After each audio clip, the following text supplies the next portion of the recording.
Hi everybody. Today we're going to make some prints, which is kind of like making a stamp, but we're going to make ours have to do with something called the Harlem Renaissance. The Harlem Renaissance started when black people in the southern United States in the 1920s started moving up north in something called the Great Migration. Black people came from small towns in the southern United States and moved to cities for jobs. When they came to these big cities like Harlem and New York, they really changed the whole culture of the United States. Music changed, art changed, poetry and literature changed. Black people were able to express themselves in ways they hadn't been able to before. It really made a sense of pride and identity within the community of Harlem and out into the rest of the United States. Here are some prints that were made during the Harlem Renaissance. Print is kind of like a stamp, and we're going to make prints in this project inspired by the Harlem Renaissance. Now, since music was a big part of the Harlem Renaissance, we are going to make instruments in our prints. Now, the first thing we're going to do is make our backgrounds that we're going to print on. Here is one way, one option you can do it is to take this tissue paper, the bleeding kind, where the colors come out, and paint it with water so all the colors come out. But if you have another idea on how to do your background, you want to do watercolors or use the bingo dotters or however you want to do your background is going to be up to you. This is just an idea. This is what I did with mine. I just painted tissue paper with water and then let it dry. After it dried, I just took off the tissue paper and all the colors were left down there. This is an option, and this is what I did with mine. Now I've got these 4x6 printing plates, and I've traced out a rectangle of the same size. I'll talk about the printing plate later, but that's for our drawing. So a very large part of the Harlem Renaissance was the music, so we're going to think instruments when we're going to make something like this. Now think of your favorite instrument. You're going to draw that in the middle. I am using a picture from my iPad. If you are in class, I will let you use your iPads, but also I will have some pictures out just in case you want to look at one of those. So I'm drawing my instrument on my paper. This stuff really looks good if you add a lot of lines, add some details, take it slow. Think about the placement on the paper. You want to leave some space on the outside of the instrument for some designs we're going to put in later, and I'll talk about that in a second. Now, coming out of my saxophone, I am going to draw some notes, like there's music coming out of it. But when I draw them, I'm going to draw them backwards.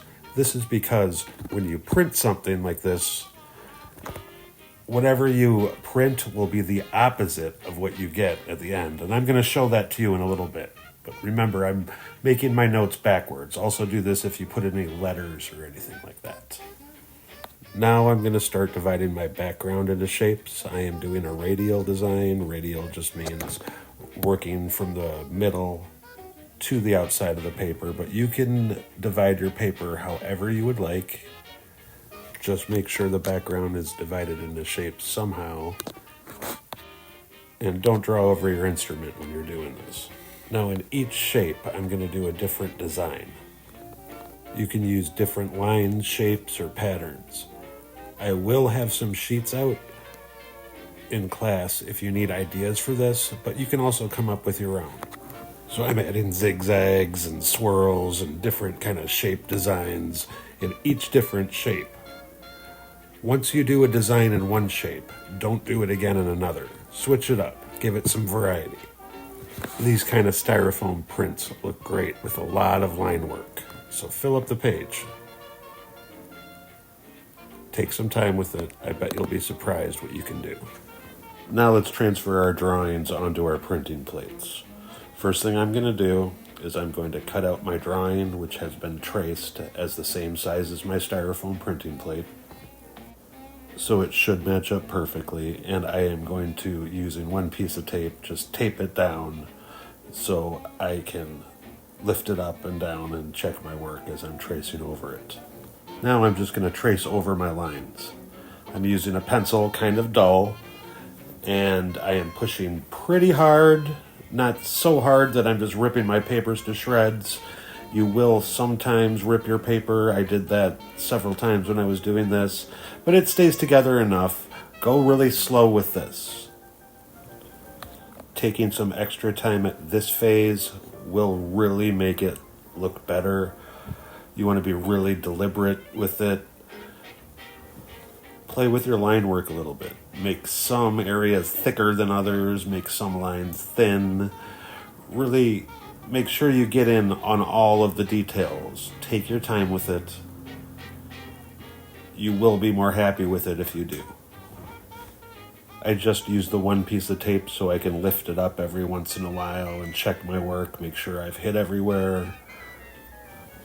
And I'll make sure that I can see the lines in the styrofoam. Now, pretty much every time I do one of these, I will go over some of the lines just on the styrofoam without the paper, just to make sure that the line is really in it. But don't push too hard that you're going through the styrofoam. You will get a feel for how hard you can push on this, both into the paper and into the styrofoam. Now that we have our printing plate done, let's print.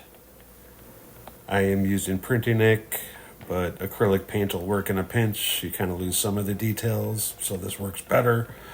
I'm using these masonite boards, but I also have these plexiglass boards I use, and you can even use something like a lunch tray if you needed to.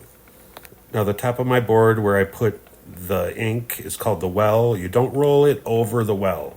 I'm going to roll my roller up to the well, and then I'm going to drag the ink backwards. I'm not rolling over the well because then you'll get too much ink. Now listen to this sound.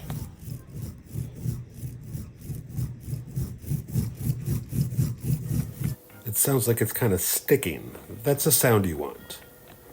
You really kind of get a feel for it after a while. It also kind of looks like it's kind of tacking up on you. So look for that. The most common mistake people make when they do this is they use too much ink. The second most common mistake is they don't use enough ink.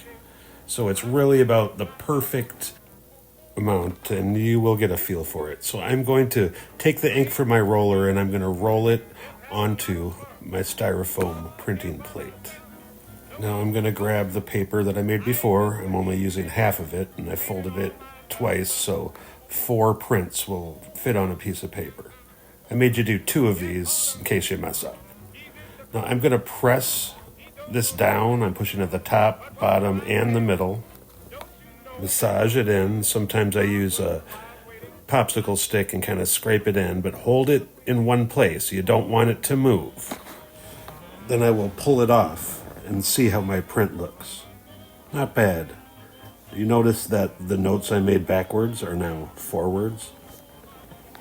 So in class, I'll have several trays with different colors, but here I'm not going to do that. It is fun sometimes to put just half of the well one color, and then when you roll up to it, and don't roll over the well again, but you can make gradients and stuff, and that's kind of fun to work with. The gradient is just slowly moving from one color to another. But I'm going to keep doing the same thing. I'm going to make prints in the other 3 areas of the paper I prepared. You can use whatever colors you'd like. It's kind of fun to mix it up a little bit. Now, I hope you liked learning about the Harlem Renaissance. I think it's a really cool part of our history in America, and I really like the art from it. I hope you enjoyed learning about it too, and I hope you like doing this project, because I had a lot of fun with it, and I really can't wait to see the kind of prints that you guys come up with. Bye, everybody. This was Mr. Walden.